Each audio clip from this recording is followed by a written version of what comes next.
In version 3.5, travelers can also expect an all-new Archon quest titled Kari Bear, which will continue our story as we search for our sibling. In this quest, travelers will not only meet Kaya and Sumeru, but will also be joined once again by our mysterious friend, Dainslef. Ooh, yes. Oh, if I remember correctly, Kaya is also a descendant of Conria. I don't know, I'm just curious what'll happen if, those two meet or something. Ooh, you're right. That'll be interesting. Also, what was it? Kari Bear? Kari Bear? Isn't that, sounds like the name of a sandwich. Actually, Kari Bear happens to be the name of a very important role in this storyline, okay. and a lot of events in the story will be unfolding around this character. As travelers progress through the story, we'll learn more about Conria and the Abyss, we'll uncover more about what happened in the past, and even learn some secrets behind the founding of the Abyss Order. Do you like rhythm games? Yes! I thought you would, because the next thing is a rhythm game. It's called Ballads of Breeze. This time, travelers will be able to choose from 3 different instruments and use their instrument of choice to play through the song challenges. Nice! And will that actually affect the sound they hear in the game mode? Yep, the instrument they hold and play will be different. Ah, cool. I see. While performing a song, different notes will appear on the screen. When a note falls on the decision line, press the decision line to score points. The amount of points scored will vary depending on your timing, and a rank will be awarded according to the amount of points scored, and you'll be able to claim the corresponding rewards. Sweet! Oh, and as with previous iterations of the game, there will be a function to calibrate the input delay of your device and adjust the decision line, which will improve the overall experience, just in case you're playing on your toaster. Oh, and for travelers who are interested in getting a little deeper into the game, an editing mode will be available again for players to create their own beat maps, which can then be shared for other travelers to challenge. Can't wait. Sounds like fun. Yeah, sounds like a lot of rematches. You're on. Good question. Okay, so event wishes for version 3.5. In the early part of the new version, both Dehya and Sino will be available with their own event wishes. Oh, and as a reminder to our travelers out there, Dehya will not be an event-exclusive character. After the version 3.6 update, which, to be clear, is the one after this upcoming 3.5 update, she will become available in the standard wish. And as for weapons, the 5-star Claymore, Beacon of the Reed Sea, will be available in the version 3.5 weapon event wish. Ooh. And finally, we have Breezy Snapshots, which will have travelers once again making use of their trusty camera. Travelers will be given photography targets and will need to travel to the corresponding locations to snap some photos and receive rewards. Click, click, just for my photo album. Beautiful. She has an exploration talent. During the day, which is from 6 a.m. to 6 p.m., the movement speed of party members is increased. Yeah, no, that makes sense, lore-wise, since she's one of the strongest mercenary from the desert. I guess keeping the pace up even under the scorching sun is just another day on the job for her. Good question. Okay, so event wishes for version 3.5. In the early part of the new version, both Dehya and Sino will be available with their own event wishes. Oh, and as a reminder to our travelers out there, Dehya will not be an event-exclusive character. After the version 3.6 update, which, to be clear, is the one after this upcoming 3.5 update, she will become available in the standard wish. In Floral Pursuit, travelers will need to continuously collect bloom balloons to increase their score.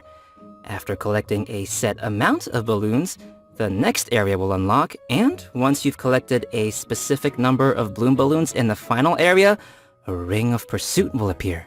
Touch the ring to leave the area and complete the challenge. And in each area, travelers will also encounter ersatz balloons that pursue you.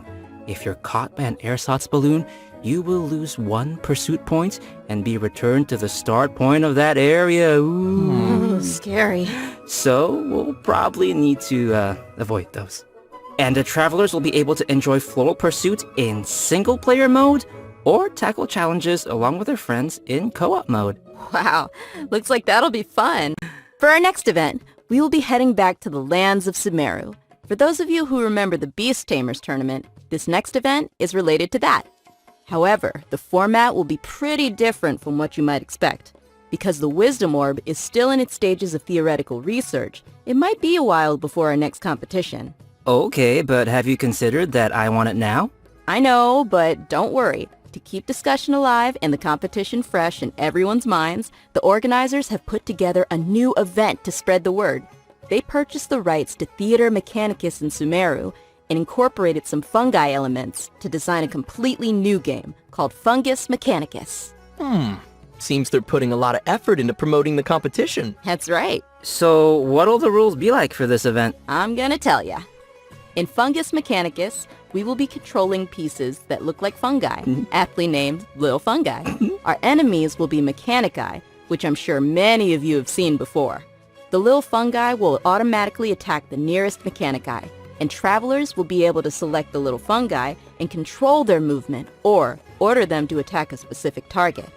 During the challenge, we'll need to command our fungi and defeat all the mechanici to clear the stage and receive rewards.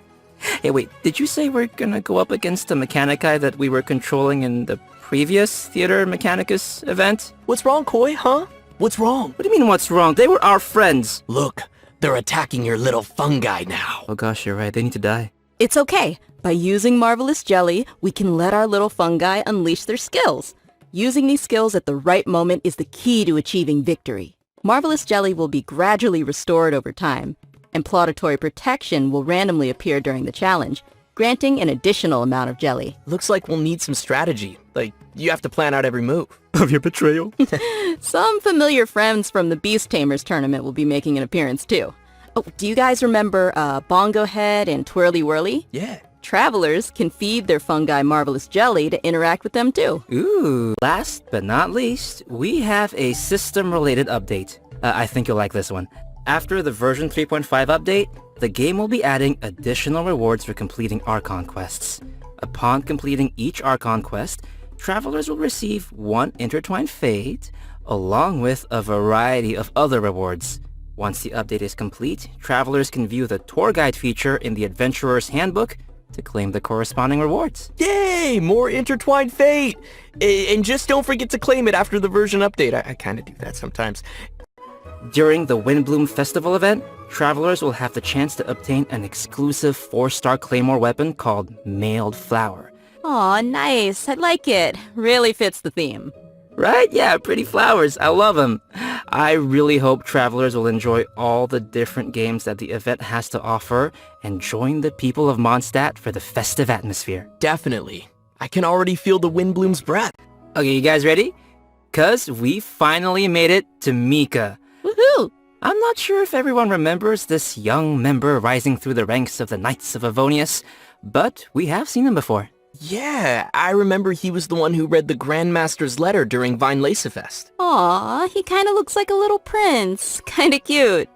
Yeah, he does have that kind of vibe. And since he's from Mondstadt, I think we can let Coit introduce this one. It would be my pleasure. Mika is currently the Knight's most active cartographer and plays an important role in Eula's reconnaissance company. Even though he lacks social skills like Zack and doesn't appear to be particularly strong, Mika is meticulous in his work and maintains a good working relationship with his colleagues. He's also capable of fully understanding his leader's commands, which is pretty useful. Yeah. And his leader is Eula, right? That is correct. The interesting thing is that he's able to understand Eula despite her awkward way of speaking, and will even assist her with communicating with other units. Whoa, respect. Indeed. Over time, Mika has gradually become a very reliable member who could handle a variety of tasks and errands.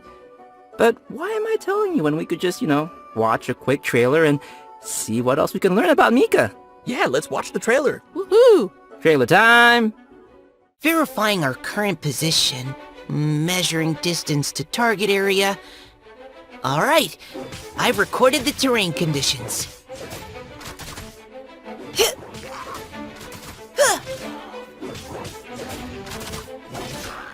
Providing cover fire.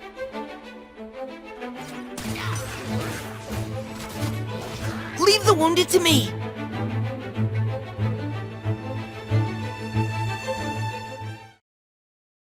Who gave this child a crossbow? That's what I want to know. I mean, I guess since he was deployed as part of Grandmaster Varka's expeditionary force, it was him? I don't know. But anyway, his exceptional performance helped him gain the Grandmaster's trust, and he even taught him a couple of things. This training no doubt helped Mika develop a certain level of combat prowess, even if he himself wasn't aware of it. Ooh. For example, even though swords tend to be the weapon of choice among the Knights of Favonius, Mika uses a spear and a crossbow, which is a result of his combat instruction with Grandmaster Varka. His mentorship and focus on flexibility helped Mika find a combat style that is more suited to a little guy like himself. Huh, shakes it up a little bit. Yeah. The Grandmaster seems to think outside of the box, and having a mentor like him will definitely be a big asset for Mika as he continues to grow. For sure. Alright, let's check out Mika putting his variety of skills to use in combat. As a support role for the Knights of Favonius, Mika has learned a variety of methods for assisting his teammates in combat. When he uses his elemental skill, he'll attack the enemy with his crossbow, increasing his teammates' attack speed and physical damage. Heck yeah. And when he uses his elemental burst, Mika recovers HP for his teammates and gives them a special status effect. Wanna guess what it does? What? Tell us. This status causes teammates to regenerate HP whenever their attacks hit an enemy. Ooh, that's helpful. Nice. Yeah. So Mika spends a lot of time working in the wild, and he's developed the necessary survival and adventure skills. When Mika is on the team, the location of nearby resources unique to Mondstadt will display on the minimap, increasing the team's ability to find necessary resources while adventuring. Wow. Yeah, I can see he has a lot of support skills. Yeah, it's always good to have a reliable member on the team. So, we have another event also taking place in Mondstadt called Spices from the West Northerly Search. That's right. Some of you may remember that there was a Sumeru scholar we helped once when we were in Liyue.